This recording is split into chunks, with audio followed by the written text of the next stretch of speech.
Dito tayo ngayon sa Uji. Famous for cherry blossoms and matcha. Yes. So, sa mga matcha lovers dyan, meron tayong mga pupuntang mga shops na nag-offer ng iba't ibang mga dishes na matcha yung main ingredient. Bali, malapit lang siya sa Kyoto. From Kyoto Station. Depending on the train na masasakyan nyo. Siguro nasa around 16 to 22 minutes lang siya. Yes.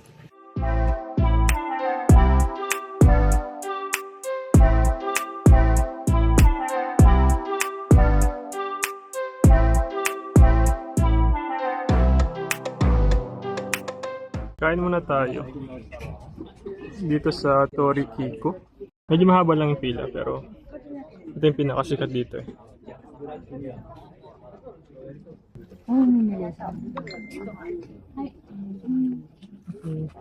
May namimigay muna ng matcha tea habang nakapila.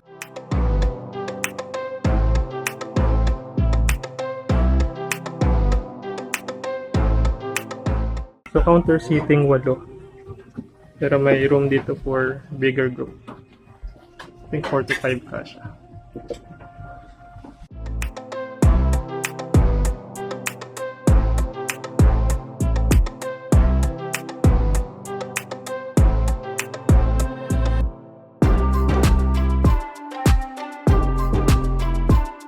Tatlong elderlies daw yung nag-manage nito.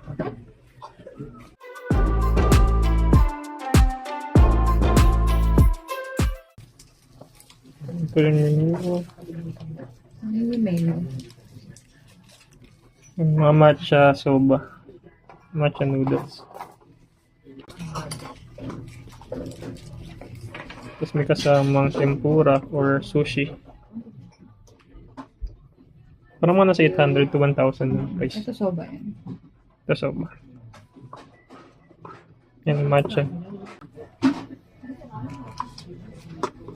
Siya, little ulo sa ito. Puro set meals.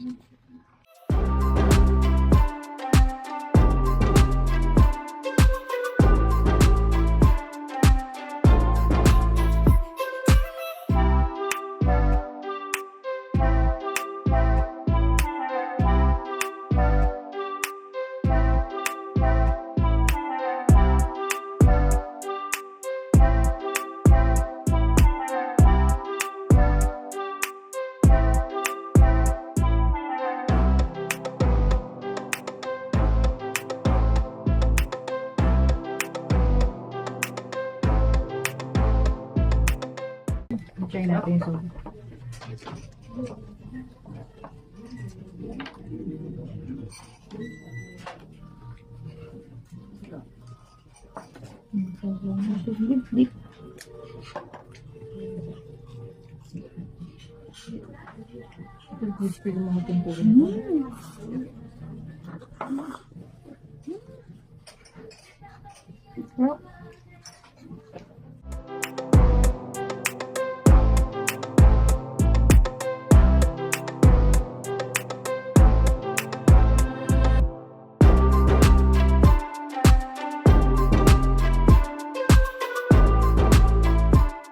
Tapos na tayong kumain. Sarap, wonders worth yung paghintay doon, pagpila. Kung gusto nyo siya itry, agahan nyo kasi limited lang yung upuan nila. Tsaka feeling ko limited lang din yung siniserve nilang food everyday. Paglabas nga namin, nakalagay close na, no? Oo. Close na sila. So, ano oras pa lang? 2 p.m. So, feeling ko nagsasara sila ng after lunch. Yun. Tapos, bumili kami ng souvenir, matcha salt. Though for me wala siyang extra na lasa. Parang Parang salt lang regular talaga. na taste. Pero, for the sake of buying one souvenir. Saka okay din kumain dun. Parang ano kasi sila. Run by elderly people. Oo. Mga lolo, lola. 4 sila, no? Dalawang lalaki. Dalawang Dalawang ojisan. Dalawang okasan. Kung tama ba yun, Wanderers? Comment down below kung tama yun. Yeah. So ngayon, punta na tayo dun sa pinakasikat na temple nila. Yes. Ano yung Byodowin. Byodowin. So, magko-close yata siya ng mga around 4. So, habulin natin. Walking distance lang naman from here. Talaga? Hindi ko alam na naman yun dahil siya nga ang navigator natin, Wanderers, for today's video. So, tara na. Dito na tayo sa may Byodoin Temple. Parang ano lang siya, Wanderers. Likod lang siya ng restaurant, no? Siguro mga 1 minute walk lang. Is this free entrance or may bayad? Tingnan natin. Check natin. Pwede naman tayo bumili dyan. Ayan, feeling ko may May bayad. entrance fee. Oo.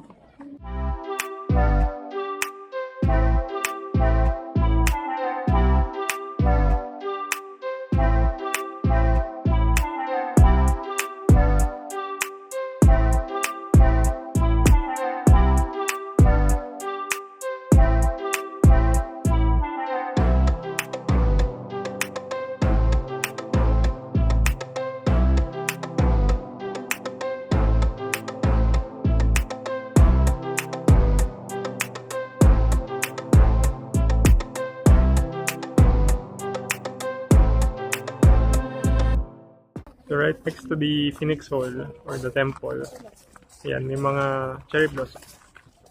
May white, may pink. Tapos ito, pa-bloom pa lang yata, mga buds pa lang. So siguro mga 2 to 3 days pa yan. Pasok muna tayo dito sa Byodoin. Bawal yatang mag-pictures eh. So, mamaya na lang ulit under City House. Wanderers, tapos na tayo dun sa museum. Check natin yung tea room or parang tea house. Tignan natin. So ito na yung labas niya. May malaking bell. Ay, malaking bell. And then dito, kita mo yung mga cherry blossom. Look at that, Wanderers. Ang ganda nito. Meron nga lang mga hindi pa fully bloom, pero yun. Dito meron din. Siguro best time to visit this temple, yung umaga, no? Umaga talaga. Ganda. Pati camellia in bloom.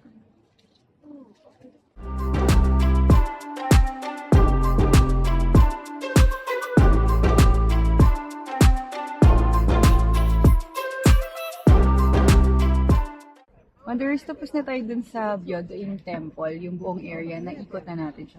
Siguro in less than an hour, kaya naman siyang ikutin. So, alaga, ikot-ikot na tayo dito.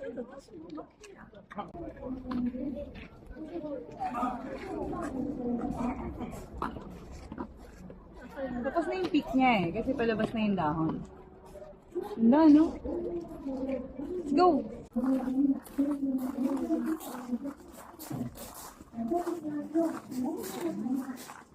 $1,000 each yung ticket. 1,000 Japanese yen. Tea ceremony yung tawag dito. So, Taiho 1. Ah, Taiho 1 yung pangalan ng tea house. yeah, dahil nasa Uji tayo, try natin gumawa.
Wanderers, tapos na yung tea ceremony natin. Siguro mga 30 minutes lang siya, no? So, okay naman siya. Ikaw? Okay naman. Dalawang rounds nung sencha tea plus parang, hindi ko alam kung red bean mochi siya, pero mochi. Isang pastry na gano'n. Sakto lang, matamis yung mochi. Nababalance niya yung tapang cha. So, kung nandito kayo sa Uji, it's a must try. So parang kung gusto niyo ma-experience yung traditional tea ceremony. Yeah. 1,000 yen lang siya per head. So, sulit siya for us na mahilig sa cha, lalo na si Rico. Ayan. Just then. Ito pala yung Uji River. Pwede ka mag-boat. Tapos may mga sakura or cherry blossom trees dyan sa gilid. Yung mga stalls yata dun sa kabila parang mga food and souvenirs.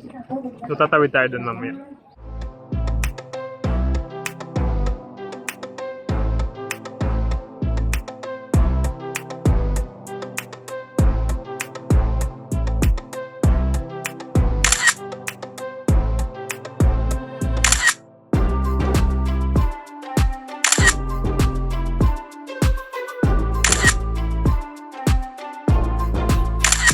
So dito kami sa may ilalim ng sakura or cherry blossom tree. Ayan. Tapos yun yung Uji River. Pwede yata kainin yung cherry blossom kapag ganito na yung itsura niya. Gagi! Kain tayo.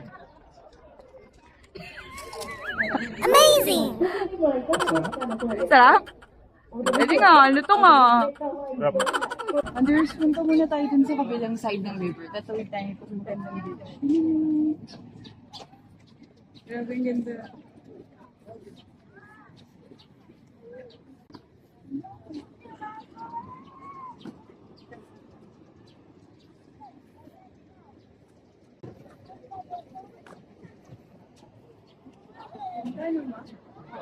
So dito tayo sa parang small island sa Uji River. Yeah. Tapos tatawid tayo dun sa famous bridge nila. Maganda yung bridge. Medyo mahaba. It's called Asigaribashi Bridge. Asigaribashi Ayan. Bridge. So tatawid tayo dun. Yeah. Tingnan natin kung anong meron sa other side. Ang daming nagtitinda rin dito, oh. Sakura Festival siguro kasi. Ay, ganda nito, guys. So, iba yung ano niya, kulay, oh. Tinan. Ay, new blue. Yan siya, oh. Mamik-make siya.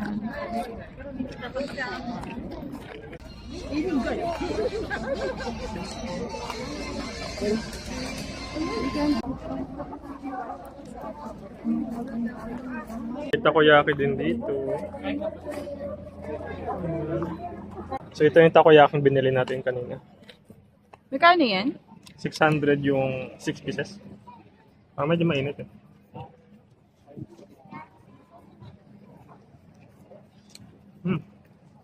Sarap. Laki ng chunk ng Taco. octopus. Sarap, guys. Ang sarap din tumambay dito, oh. Kasi tingnan nyo, ito yung river. Yan. Tapos, meron yatang Sakura Festival. So, ang daming pwedeng bilhan ng, mga pagkain. Yan. Kain tayo! Sarap.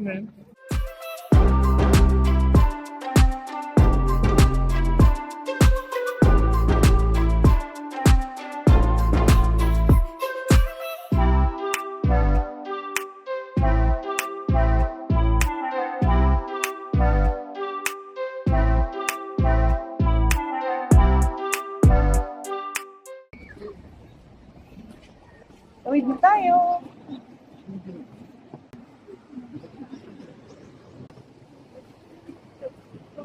Ito na yung other side ng bridge. So pagtawid mo, may malaking torii gate dito. Dito rin yung Ujin Shrine. Tapos papasok yung Uji Shrine. Hindi ko alam kung yan na yun eh, pero papasok ata dyan yun.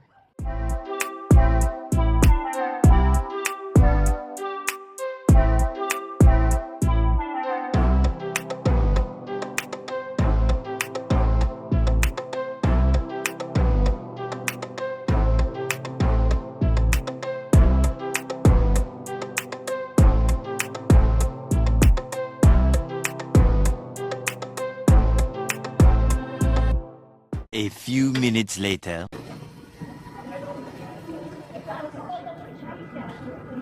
So, nakapag-matcha tea na tayo. Matcha mochi, matcha soba. Mag-matcha ice cream naman tayo.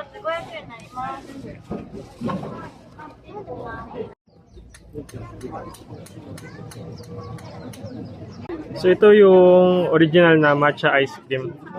Ito naman yung hojicha. I think ito yung roasted matcha ice cream. May natin. Roasted matcha.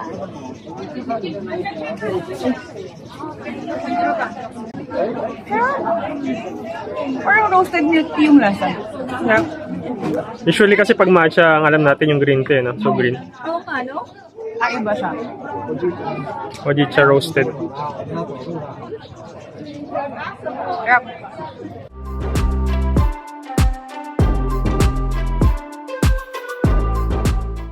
And that's it for today's video. Thank you guys for watching. And kung nag-enjoy kayo, Please do subscribe to our channel. give us a thumbs up. And hit that bell for more of our adventures. And misadventures as we discover. And Wonder Kyoto. Good night.